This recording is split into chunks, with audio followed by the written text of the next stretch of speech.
Messieurs les présidents, Dear Presidents, dear heads of government, Secretaries General, ministers, ambassadors, ladies and gentlemen.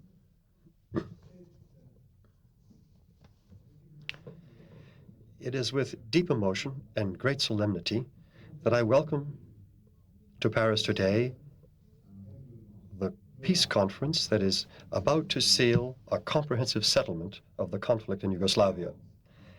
The hope that is rising for all the peoples of former Yugoslavia will certainly not erase the memory of the 200,000 dead in this conflict, the deadliest that Europe has known since the Second World War, with its dreadful train of tremendous suffering and with its millions of wounded and refugees. This rampage of horror will leave a deep wound in the heart of Europe. It gives the full measure of the efforts we must now make in order together to build peace.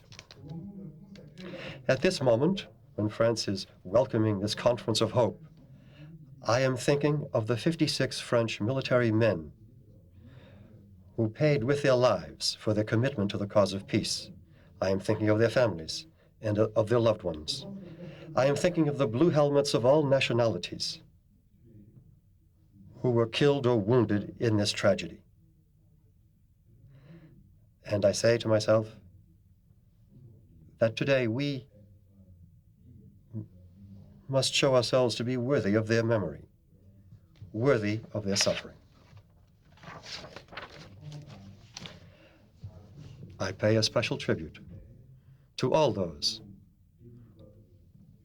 whether soldiers or voluntary relief workers, who risked their lives so that peace might prevail over war, so that respect for human dignity might prevail over hatred. I express my deepest gratitude, too, to the partners of France who mobilized alongside us in order to secure the release of the 2 French pilots who had been held for over 100 days in Bosnia. The peace treaty that we are about to sign is the result of the agreement reached by the presidents of the states that have emerged from former Yugoslavia. They have chosen the path of reconciliation. This peace treaty is also the fruit of the determination shown these past few months by the entire international community. This determination led first to the setting up of the Rapid Response Force. Its resources, combined with those of NATO, modified the balance of forces in the field, guaranteed the respect due our soldiers, and thus opened up the way to peace. The gradual harmonization of the positions of the countries of Europe, of the United States, and of Russia within the contact group that was set up at the initiative of Mr. Alain Juppé created the prerequisites for the success of the negotiations at Dayton. I now hail the decisive contribution made by American diplomacy to this success. The lasting reestablishment of peace will be, first and foremost, the responsibility of the states and communities of that region. I call on their leaders to turn the page of war and hatred once and for all. I urge them to join together as statesmen and as men of peace to write the chapter of reconciliation. Let them draw inspiration from the great lesson that was given to us in their time by Chancellor Adenauer and by General de Gaulle. Dear Presidents, the determined support of the international community is indispensable to you as you make progress on this difficult path. Allow me to say that you can be completely sure that France will give you her full support. With her troops that are already present in the field, France will provide one of the main components of the international force that is charged with the military application of the agreement. Alongside the High Representative, our friend Carl Bildt, France will contribute to the setting up of democratic institutions in Bosnia. France will see to the return of refugees to their homes and will support the enterprise of reconstruction. France has spared no effort to defend the identity of Bosnia-Herzegovina, a unified, multicultural, and democratic Bosnia-Herzegovina. It is in the same spirit that France will contribute to the full implementation of the agreement signed today. What is at stake here is our security. It is our values. It is also a certain conception of Europe. Our commitment in Bosnia is based on an ideal. It expresses our rejection of ethnic and religious hatreds, of intolerance, and of violence. The peoples that make up Bosnia must learn once again to live together with full respect for their differences. Each people must be able to express its belief freely within republican and democratic institutions. It is in that spirit that I express the hope that the countries of the Organization of the Islamic Conference be closely linked to the peace settlement. And I hail today the role that is theirs and the action that is also theirs. All the peoples of former Yugoslavia have their place in the European family. Since the time of General de Gaulle, France has always rejected the barriers raised in the very heart of our continent. The beginnings of a process of stability and good neighborliness in southeastern Europe, that is one of the achievements of the Conference of Paris, is a component of this vision. Today, we bring to the peoples of former Yugoslavia a promise of peace. Yet true peace remains to be built in hearts and in minds, and with it, democracy, the freedom of human beings, and the reconciliation of peoples. Let us then reach out to them a brotherly hand. Thank you.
Son Excellence, Monsieur Alija Izetbegović.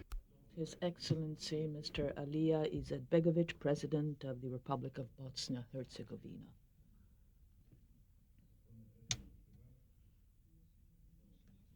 President Chirac, President Clinton, Secretary General of the United Nations, Presidents, heads of government, Your Excellencies, ministers, ladies and gentlemen, I would like to thank the French state for playing host to this all-important conference, and I would like to thank France for their kind hospitality. I would like to thank all those in attendance today for having made this conference possible. And more particularly, I would like to pay tribute to the American government, to the American Congress, and to President Clinton for their endeavors, past, present, and future, so that war be brought to an end in this region and so that peace be ushered in. We have been gathered here so as to sign the peace agreement on Bosnia-Herzegovina, which was initialed a few days ago. My government is taking part in this agreement without any enthusiasm, but as someone taking a bitter yet useful potion or medication. That being said, may I add that the signing of this agreement is done in full sincerity on our part, and the agreement will be duly respected. Our aim was to maintain a unified Bosnia. The various articles of the agreement guarantee this, but will this truly materialize, or will it simply remain something on paper? This will depend on us and on what we want to achieve. The battle to be waged so as to attain these goals is neither lost nor won. In the future, it will develop with different means thanks to the force of ideas and action. We have always asserted that our strength, our position would prevail, was respected by all citizens, and we have to prove this today. It is on the basis of these premises that we tell the Serbs that the war is over, that hatred should no longer be heard. There will be no revenge sought, there will be no vengeance sought, but justice has to obtain. Human rights have to be duly respected throughout. The guilty parties must be punished because there is guilt borne by some. The Serbs have to remain in their homes or leave if they so want. We invite them to remain in their homes, provided that they duly abide by the laws of Bosnia-Herzegovina that ban violence. We ask them to insist with their next of kin to come back to their homes and respect the law of the land. We would request international organizations to spare no effort so that all of the necessary contacts essential to implement in a fruitful manner the agreement be carried out. And we call upon the whole world at this historic moment so that assistance be given to Bosnia. Stick to your promises regarding the assistance to be granted to my country, and Bosnia will reward you through the maintenance of peace in this part of the world. I thank you.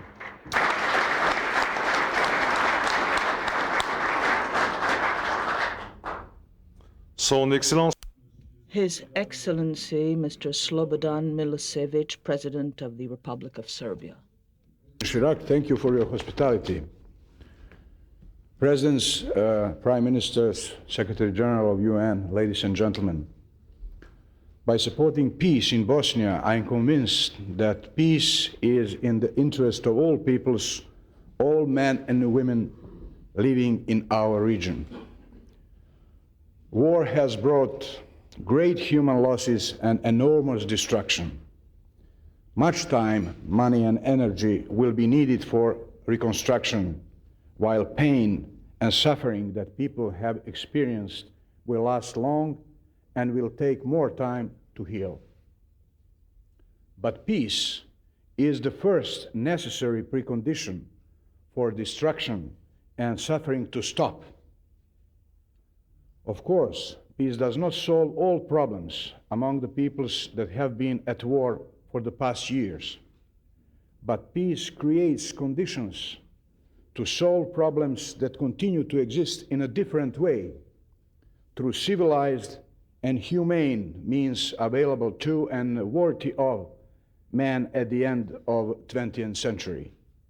These means are the only means that man ought to resort to in the communication with others, even if he does not agree with them. For my part, I am convinced that a common language will be found in the relations among the peoples of Bosnia and Herzegovina, and that despite the agony that they have passed through, these peoples are at the threshold of solutions that will enable them to live in peace and in conformity with their interests.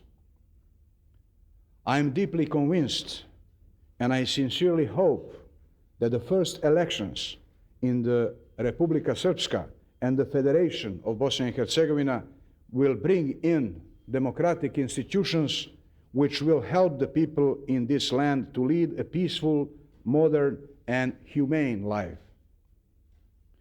As to the implementation of the peace agreement and the role of the International Peace Force, the key of the success of its mission is even-handedness, just as a partiality is the key of failure.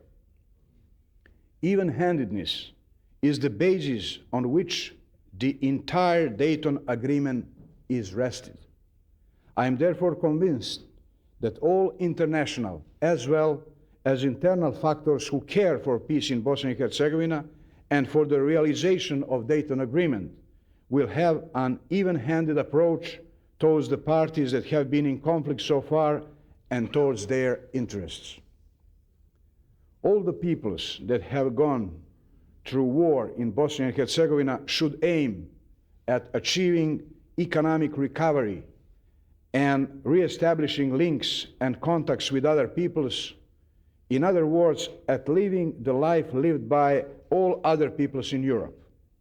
I therefore wish all the peoples in the former Yugoslavia a lasting and durable peace.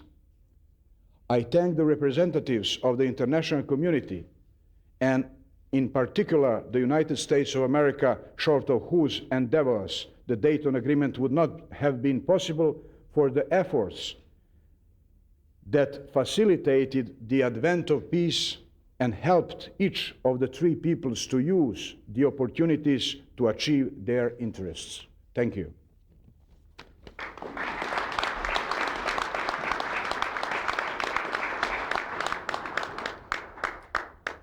Son Excellence, Monsieur Franjo Tudjman. His Excellency, Mr. Franjo Tudjman, President of the Republic of Croatia. Mr. President Chirac, Excellencies, ladies and gentlemen. In history, many places have become memorable where historic treaties were signed, and I am bold enough to state that the signing ceremony today here in Paris is one of those historic, momentous events, and for all the reasons that led to the Bosnian crisis. The international community should well reflect why the crisis took on such proportions that it was no longer possible to solve it at the regional level, but that major international powers had to come into the picture. There are multiple crises there too. The crisis in Bosnia-Herzegovina is merely the culmination of all the reasons that led to the breakup of the former Yugoslavia in the broader context of the collapse of the former communist states. That is the backdrop of the crisis that was spurred by deep-rooted reasons, essentially the signing of the Treaty of Versailles, but even further going back to the partitioning of the Roman Empire and the breakup between the Western Roman Empire and the Eastern Empire, not to mention the significance of the Ottoman conquest. Marshal Tito, during World War II, managed to revamp Yugoslavia and renew it on democratic basis. The communist fabric of Yugoslavia was accepted so as to maintain the order which ensued from the Versailles Treaty, but the spectrum of the partitioning of Europe following Yalta still hovered over us. The Austrian protectorate over Bosnia-Herzegovina vanished when Yugoslavia was created. Nonetheless, differences in civilization patterns within Bosnia remained essential. And in trying to solve the problem, one created as a people a religious community, the Muslims.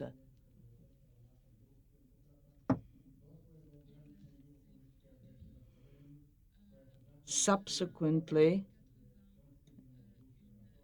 towards the end of the 80s, an aggression was perpetrated against Slovenia, and then it reached Croatia and Bosnia-Herzegovina. And this could have very well lit up the whole region and put the whole region ablaze. Let us not forget that it's in Sarajevo that World War I broke out. Croatia is very closely linked to Bosnia-Herzegovina throughout history. This has been the case, and we would like to thank all of those who were involved within the UN and the international community, all of the agents instrumental in the signing of this agreement. First and foremost, the United States of America and President Clinton, who played a decisive role in the signing of this agreement. And then the member states of the contact group, Germany, the UK, and France, inter alia, and especially we would like to thank France and President Jacques Chirac hosting us today. This achievement was made possible only thanks to the decisive role played by the United States and the United Nations, and this is an agreement which is vital for the ushering in of an international order in this part of the world. Croatia shall spare no efforts so that the agreements leading to the federation and to the restoration of peace in Bosnia-Herzegovina be duly abided by. This is the sine qua non condition for mutual recognition of our states. This is essential for the recognition of all of the states which were born out of the former Yugoslavia. We have to complete the whole process regarding the succession states and also as regards the rebuilding of war-ravaged territories. All of the successor countries to former Yugoslavia should establish normal relations amongst themselves, and Croatia is greatly attached to this. Ladies and gentlemen, the signing of this agreement is a major stride forward which should make it possible to put an end to one of the most serious political and military crises of our present age. All those taking part in this historic event must see to it that these peace efforts not be jeopardized, these peace efforts so painstakingly achieved. I thank you for your attention. Monsieur Boutros Boutros-Ghali. His Excellency, Mr. Boutros Boutros-Ghali, Secretary General of the United Nations.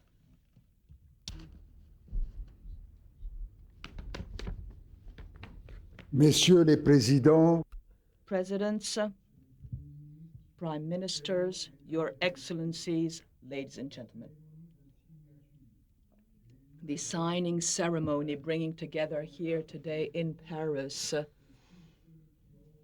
conference. All of the agents involved in this peace process have shown that the road to peace calls for patience and tenacity, open-mindedness, and resolve.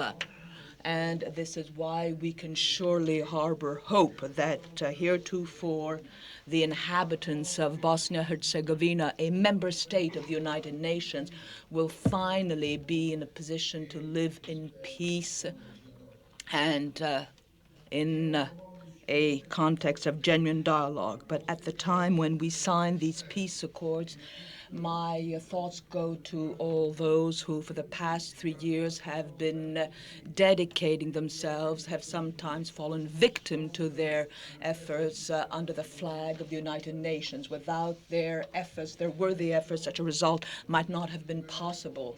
The populations that have been stricken throughout the war years we're in a position to gauge the courage and dedication of our blue helmets, and they deserve the rightful recognition and gratitude of the international community, not to mention the states that made available troops and materiel for this very difficult mission.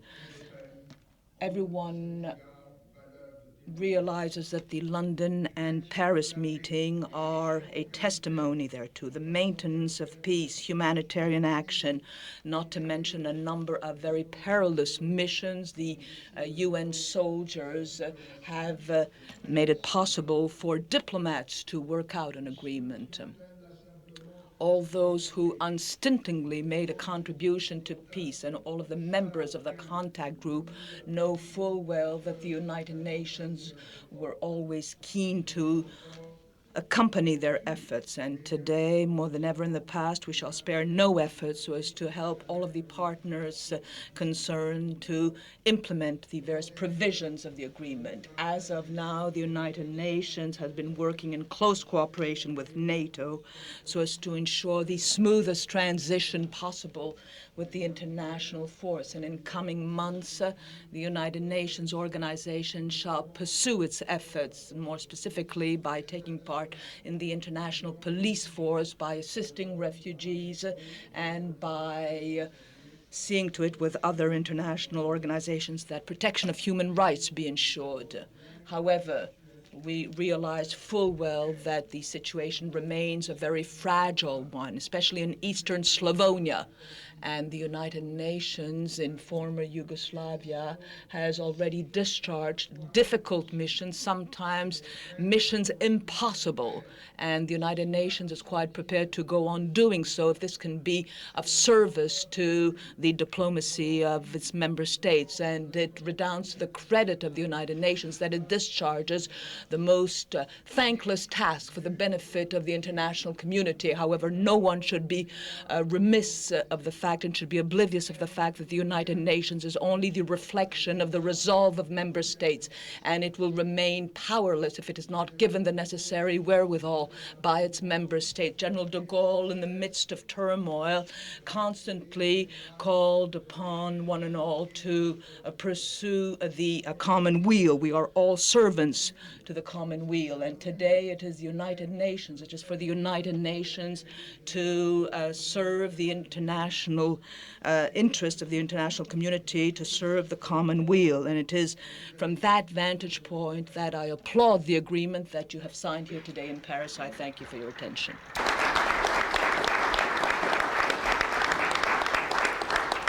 Son Excellence, Monsieur Javier Solana. His Excellency, Mr. Javier Solana, Designate Secretary General of NATO.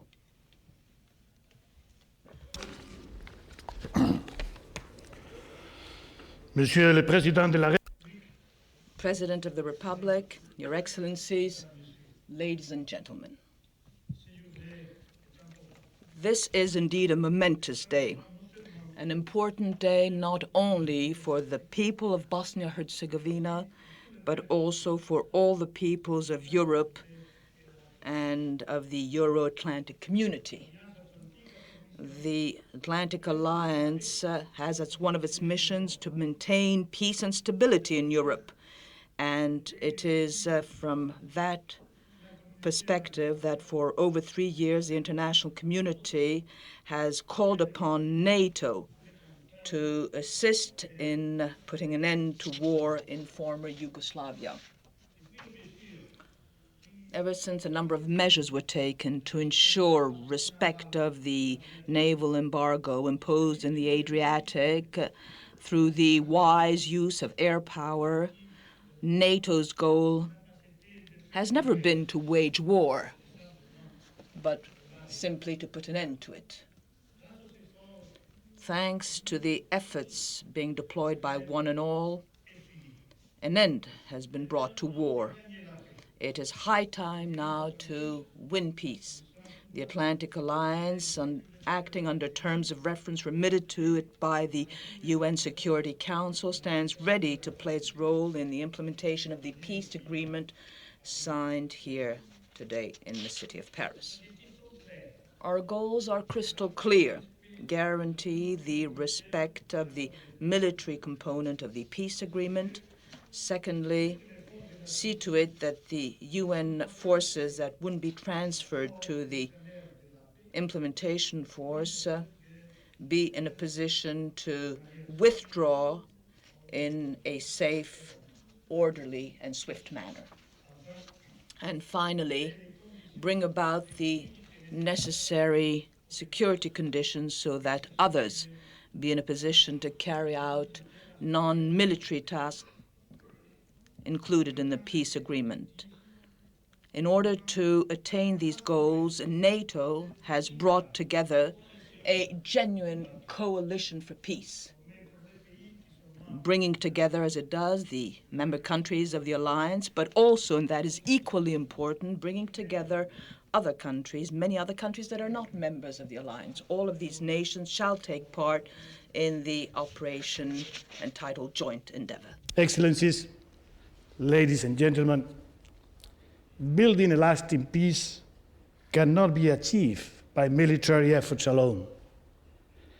The people of the region must also know that the international community will help them rebuild their shattered lives. The alliance will cooperate closely and effectively with other international institutions, and in particular with the High Representative, in mobilizing and coordinating the civilian reconstruction efforts which are crucial to the success. However, the ultimate responsibility for a lasting peace lies with the parties who today have signed the peace agreement.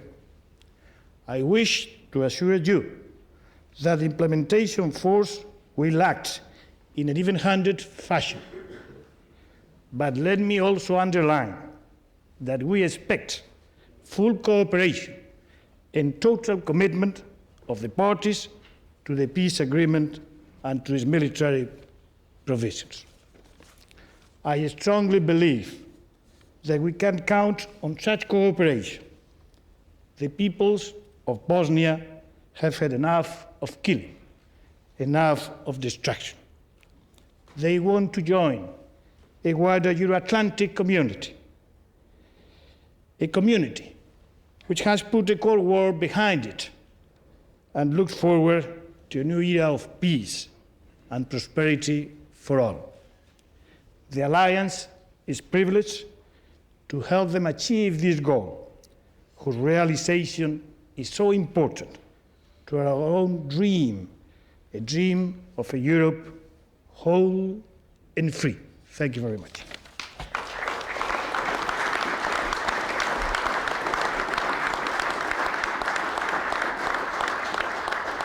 Son Excellence, Monsieur His Excellency, Mr. Carl Bildt, co-president of the Steering Committee of the International Conference on Former Yugoslavia, now has the floor. Mr. President, Prime Ministers, Excellencies, ladies and gentlemen.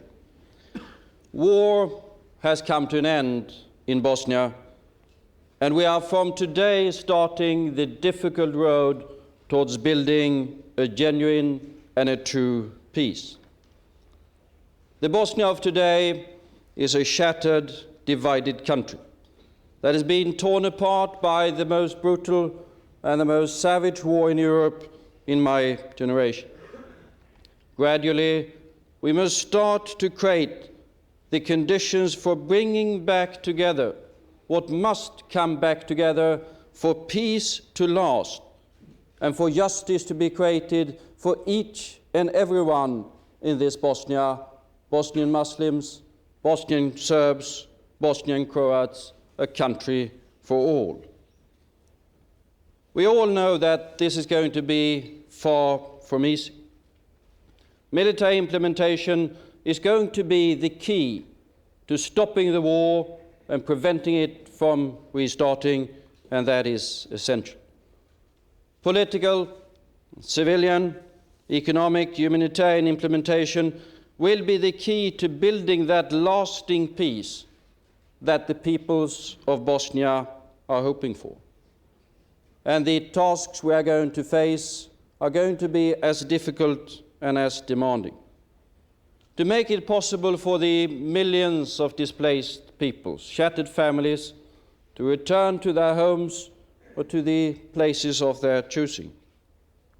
To supervise the holding of elections in all of Bosnia, as well as in the Federation and the Republic of Srpska, to create new conditions for reconciliation, to start the process of rebuilding a destroyed economy, to secure the human rights for each and everyone, to build regional stability, not primarily by more arms, but preferably by fewer arms in the region.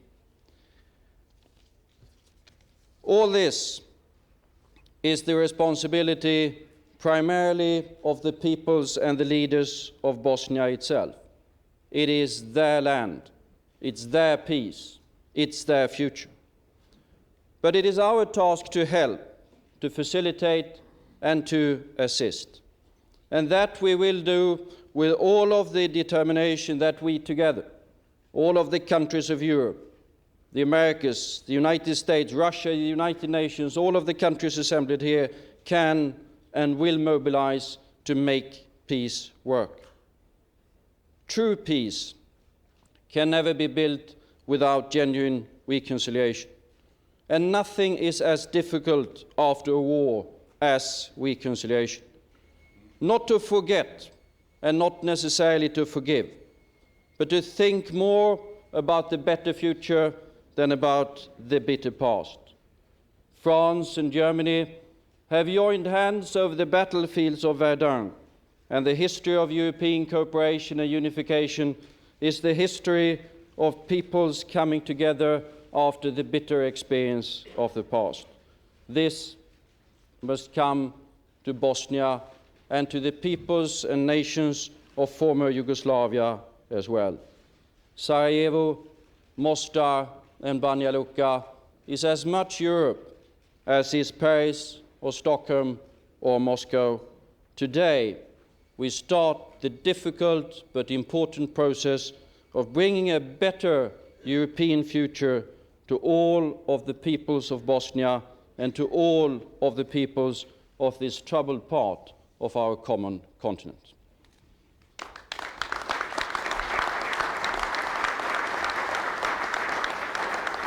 Son Excellence, Monsieur His Excellency, Mr. Abdelatif Filali, Prime Minister of the Kingdom of Morocco, now has the floor.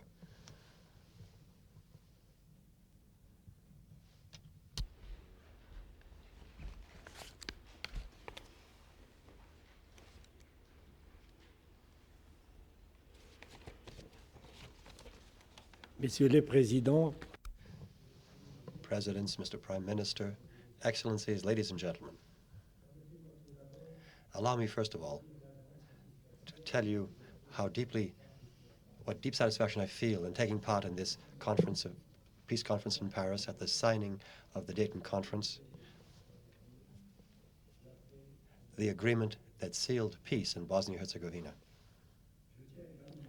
I also wish to express my most heartfelt thanks to France and to the French government, which is the host of this peace conference, and I wish to salute the efforts that France has made in this regard. The signing of the peace agreement is a historic event in this final decade of our century. It expresses the resolute commitment of the international community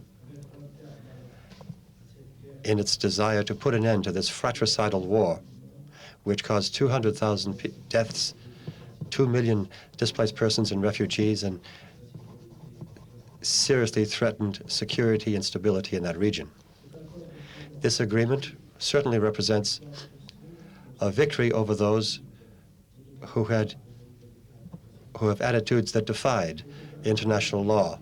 It is also the happy culmination of the repeated efforts made by the international community in order to work for peace at the very heart of the old continent, Europe.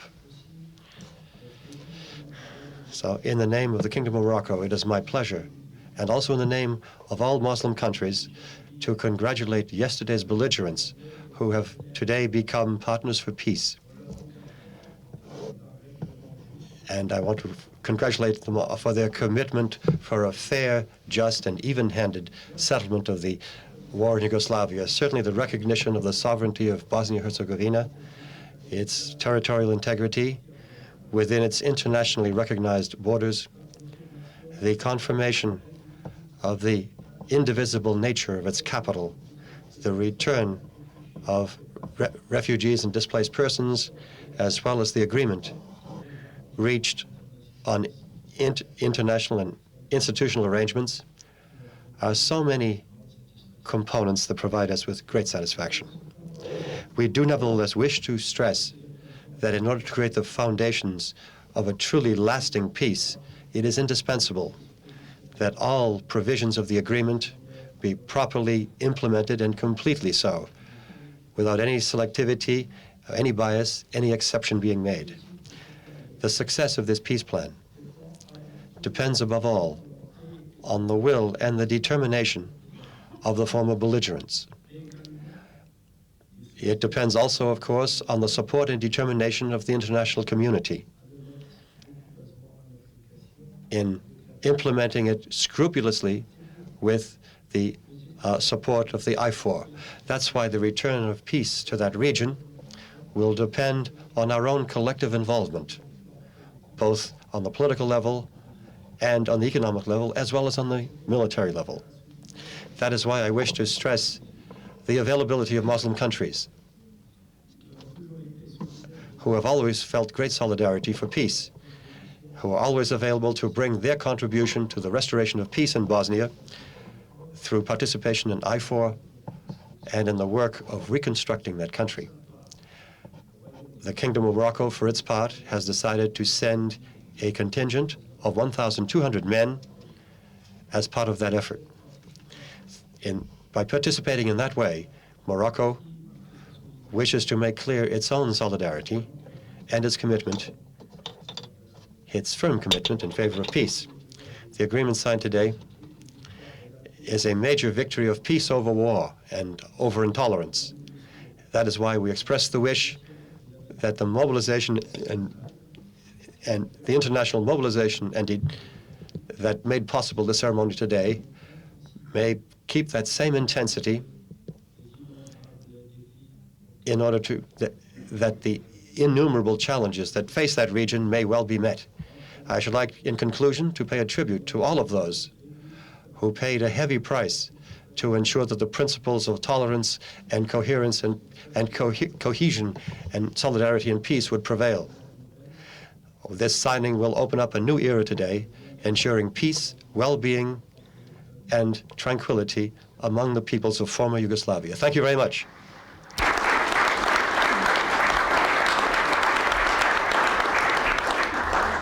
Son Excellence, Monsieur. His Excellency, Mr. Viktor Chernomyrdin, Prime Minister of the Russian Federation.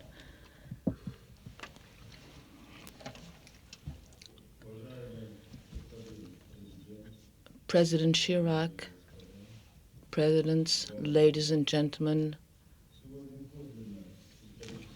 Today, we are indeed participating in a genuinely historic day. This is the signing ceremony of the agreement bringing in peace in Bosnia. This is a major step forward towards resolving the most bloodletting conflict that we have witnessed in post-war Europe.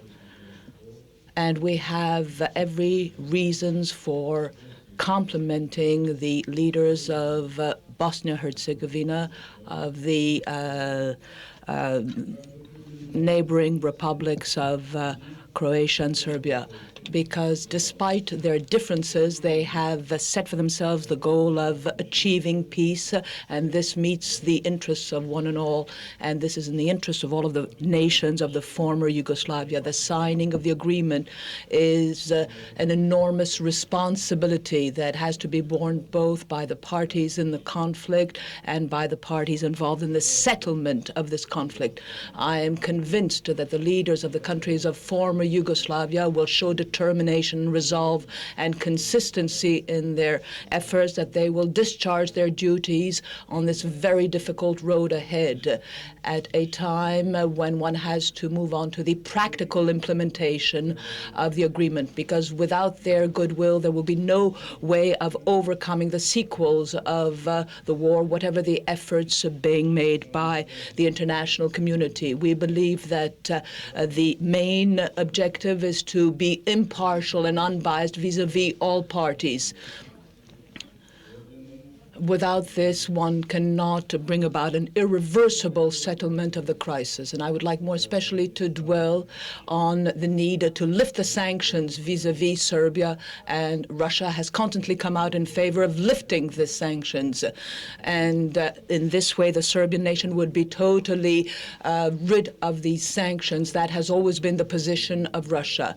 Now, as regards the political aspects of the settlement of the crisis, and regarding the peace to be achieved in this region, I won't go into the details. We need to have social, economic, and political conditions to achieve peace, whereby all of the nations of former Yugoslavia could revert to a normal course in their lives, to mutual understanding, and embark on broad international cooperation.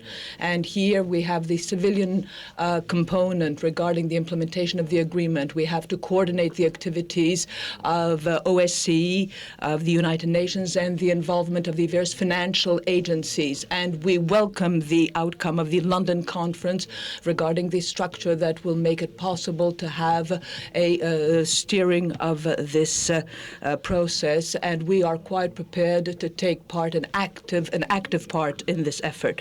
Russia is quite determined to make its utmost contribution in the implementation of the civilian component and also the economic facets thereof. We have had historic ties with Bosnia, Herzegovina, Croatia, and Serbia, and Russia will go on playing an active role, as in the past, so as to develop sound, well-balanced relations with all of the nations that inhabit the territories of former Yugoslavia. I thank you for your attention. Son Excellence, Monsieur. His Excellency, Mr. John Major, Prime Minister of the United Kingdom of Great Britain and Northern Ireland. Mr. President, Presidents, Prime Ministers, ladies and gentlemen, I join others this morning in thanking Jacques Chirac and the French government for their hospitality. And I think that here is a fitting place for this signing ceremony. Over the last few years, French troops, with those of the United Kingdom, have formed the backbone of the United Nations operation in Bosnia and Herzegovina. During that time, our troops and other United Nations troops have worked together in hazardous circumstances, in peacekeeping, and in humanitarian relief.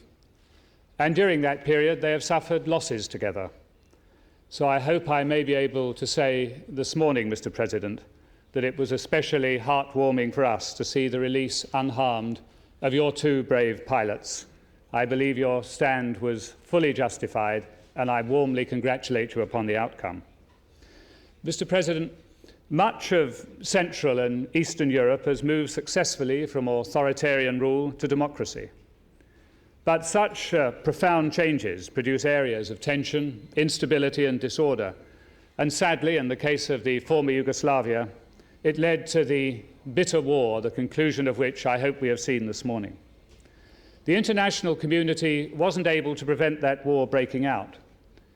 But since it began, it has worked patiently for peace.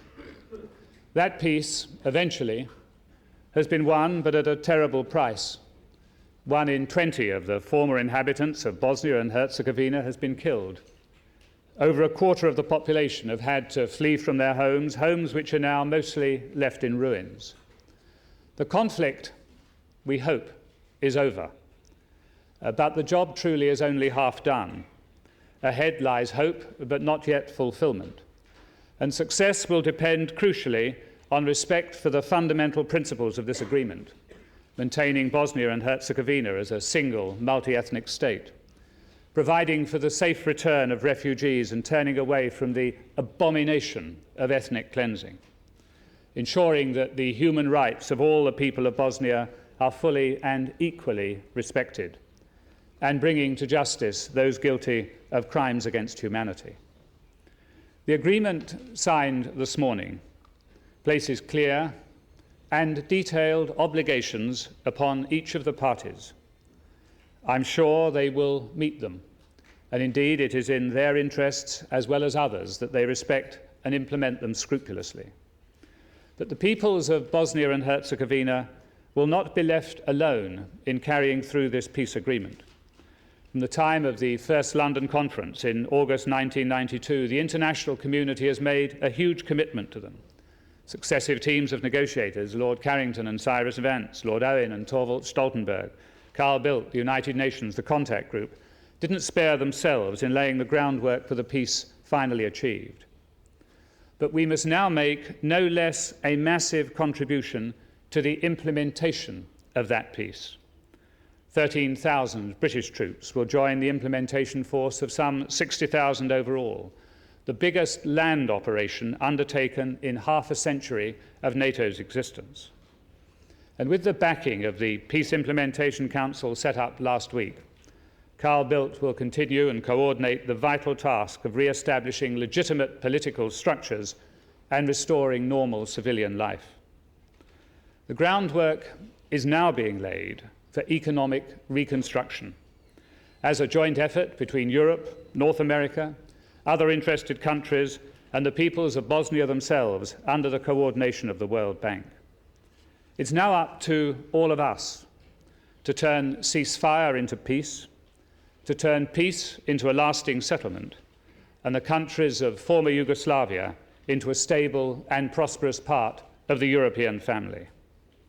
It won't be easy to achieve that, but I profoundly believe that it is possible. We must turn that possibility into a reality, and today's ceremony is a vitally important landmark upon that road.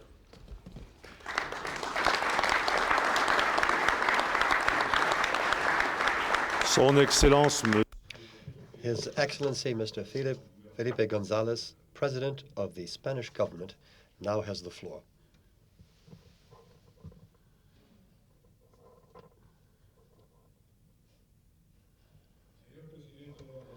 Mr. President of the French Republic, Excellencies, ladies and gentlemen, in the name of the European Union, I express the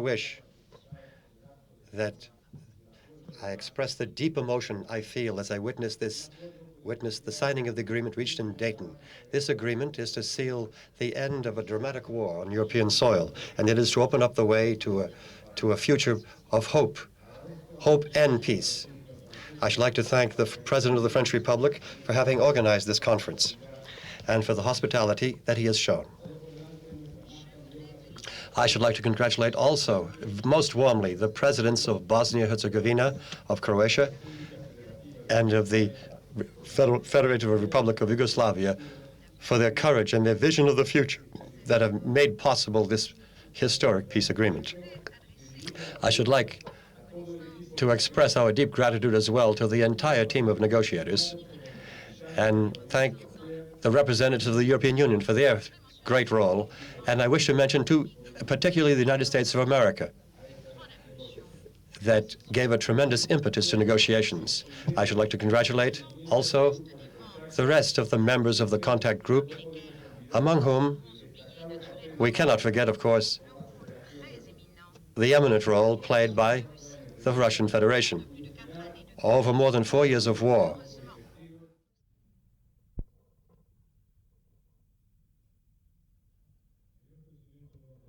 Mr. President of the French Republic, Excellencies, ladies and gentlemen, in the name of the European Union, I express the deep emotion I feel as I witness the signing of the agreement reached in Dayton. This agreement is to seal the end of a dramatic war on European soil, and it is to open up the way to a future of hope and peace. I should like to thank the President of the French Republic for having organized this conference and for the hospitality that he has shown. I should like to congratulate also, most warmly, the presidents of Bosnia-Herzegovina, of Croatia, and of the Federative Republic of Yugoslavia for their courage and their vision of the future that have made possible this historic peace agreement. I should like to express our deep gratitude as well to the entire team of negotiators and thank the representatives of the European Union for their great role. And I wish to mention, too, particularly the United States of America, that gave a tremendous impetus to negotiations. I should like to congratulate also the rest of the members of the contact group, among whom we cannot forget, of course, the eminent role played by the Russian Federation over more than 4 years of war, the end of which, fortunately, we are hailing today. The European Union and its member states, who are the main contributors in terms of men and relief and aid, have played a fundamental role within the mission of the United Nations and the region to achieve a lasting peace.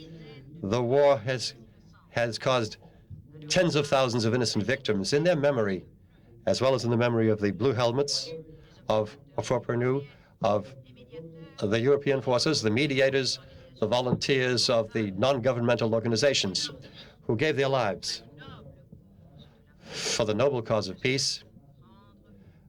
To them, I pay a most fervent tribute. I'd like to thank them for their generosity and their devotion. And to do that, I express our determination to act so that their sacrifice may not be in vain. We shall now have to meet a tremendous challenge.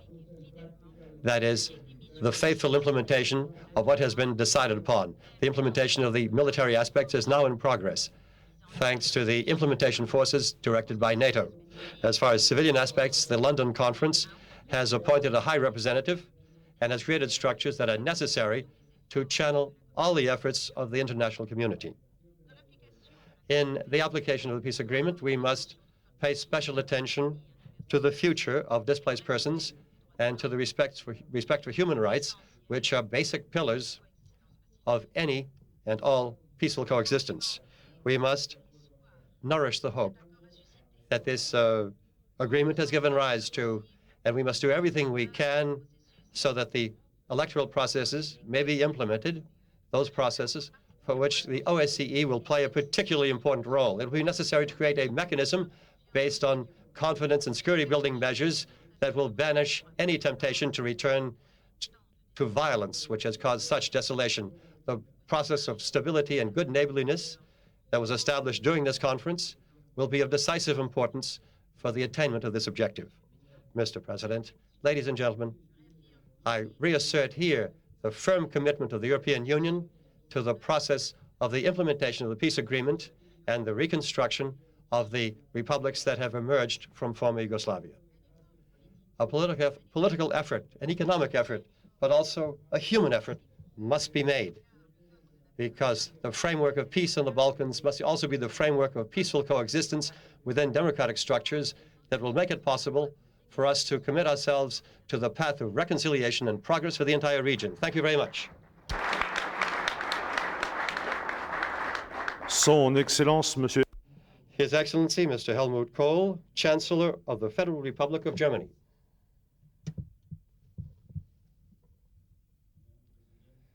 Presidents, honored colleagues, excellencies, ladies and gentlemen.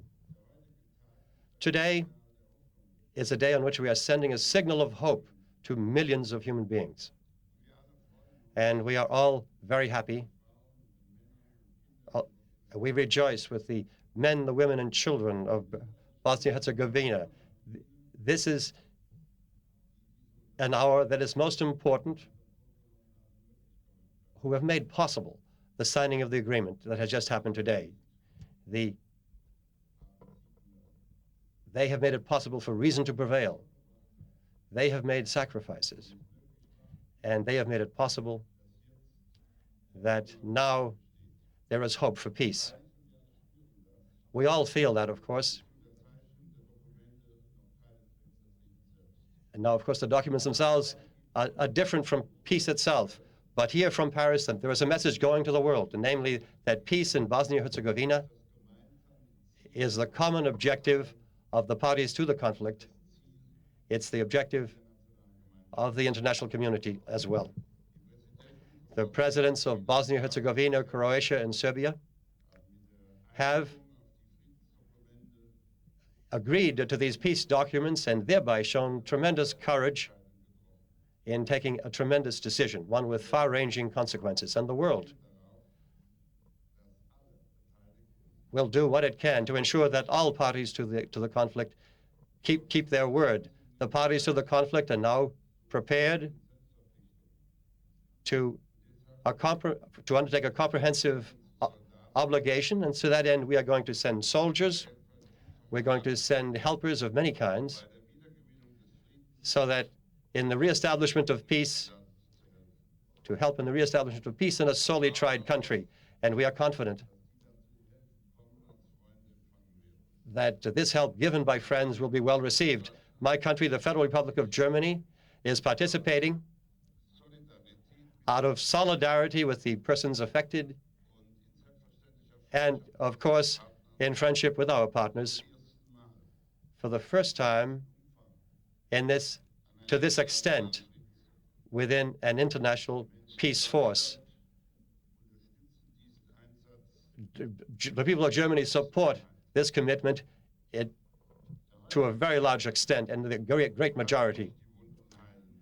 Of course, these deeds cannot heal the wounds that have been made this year, and we cannot dissipate the grief of those who grieve, but there is hope and rejoicing that we can do something at least for the victims of this war, the survivors of the war.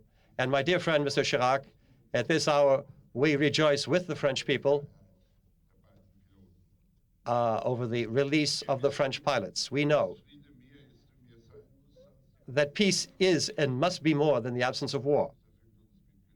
And we are deeply satisfied that the parties to the conflict have agreed to broad principles and to measures for the long-range assurance of peaceful coexistence.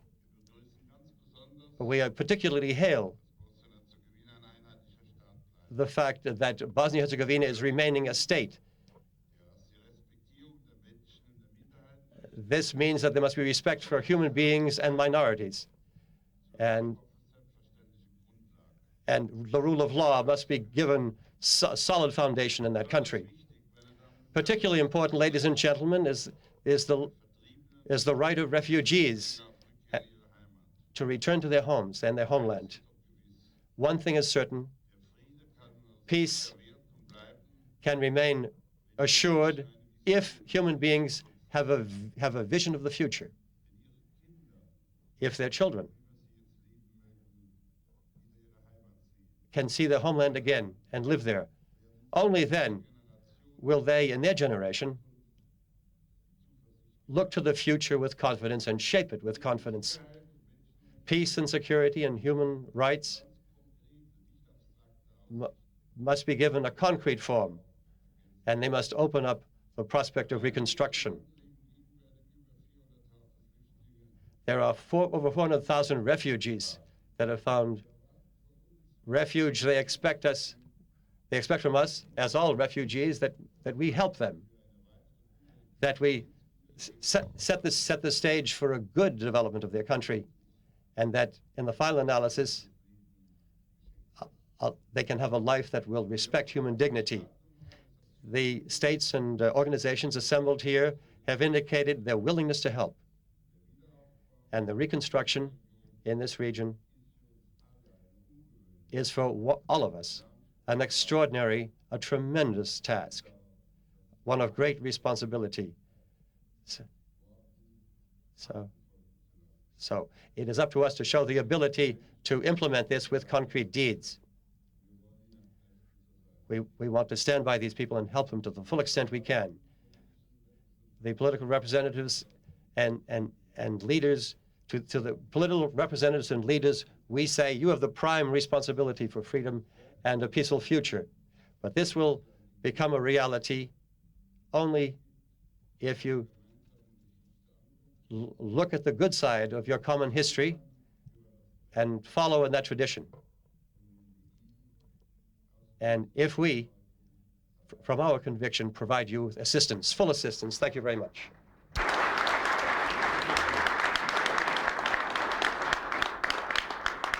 Son Excellence, Monsieur. His Excellency, Mr. William Clinton, President of the United States of America.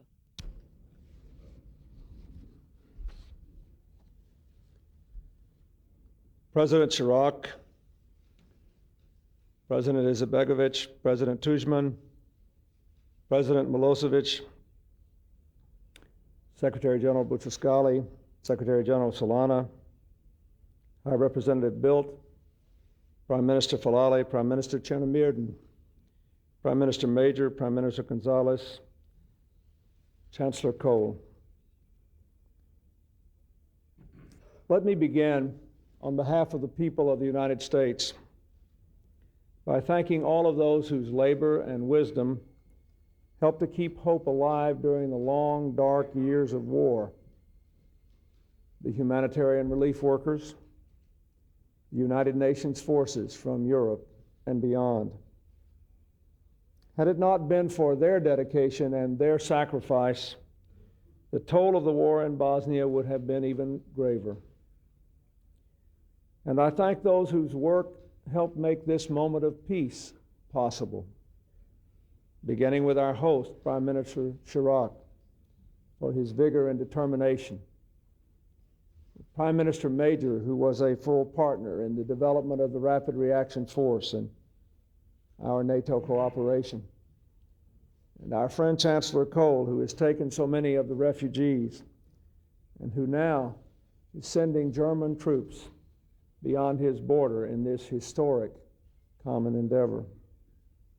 I thank the leaders of a strong NATO and the determined negotiating team of Russians, Europeans, and Americans. All of you have brought us to this bright new day when Bosnia turns from the horror of war to the promise of peace.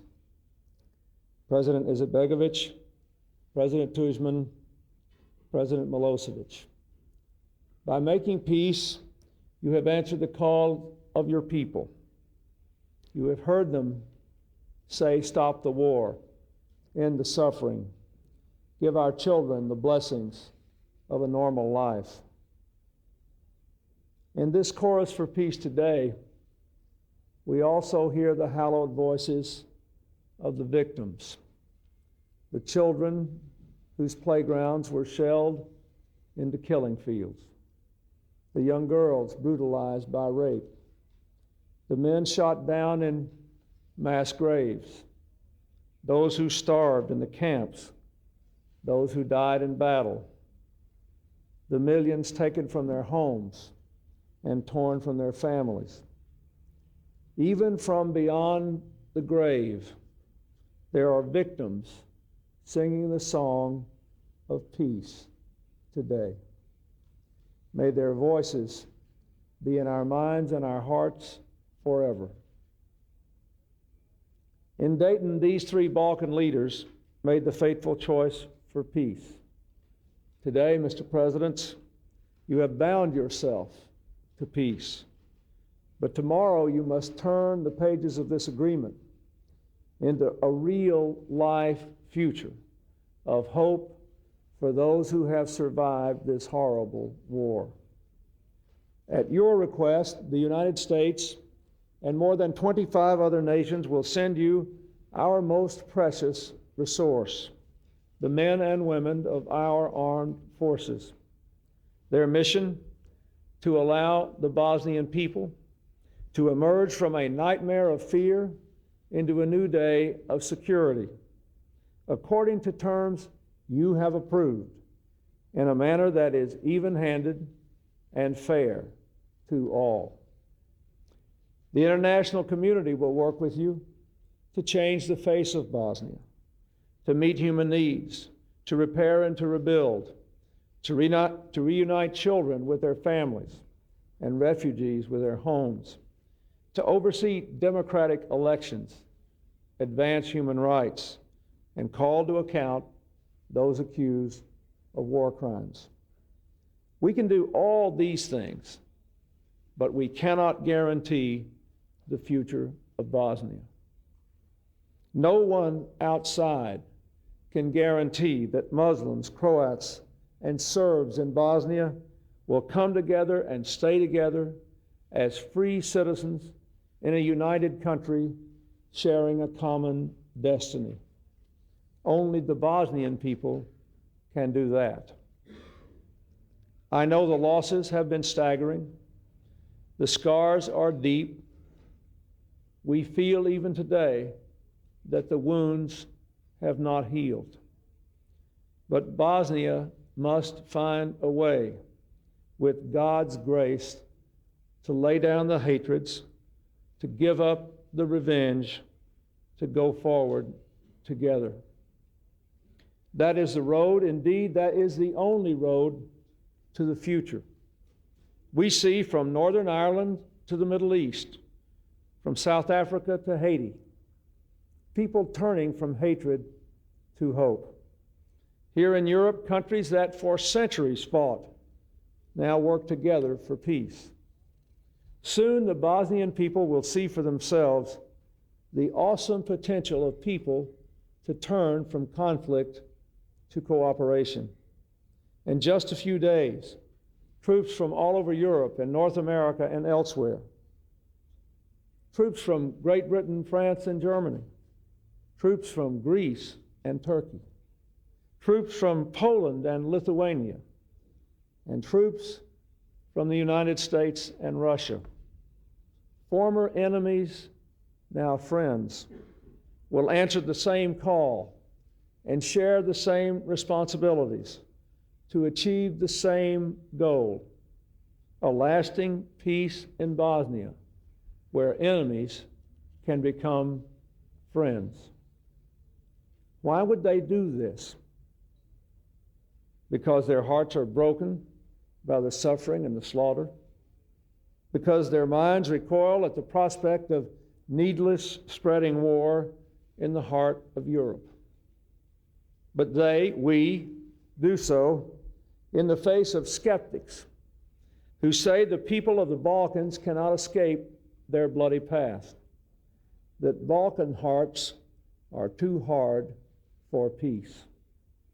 But let us remember, this war did violence not only to Bosnia's people, but also to Bosnia's history.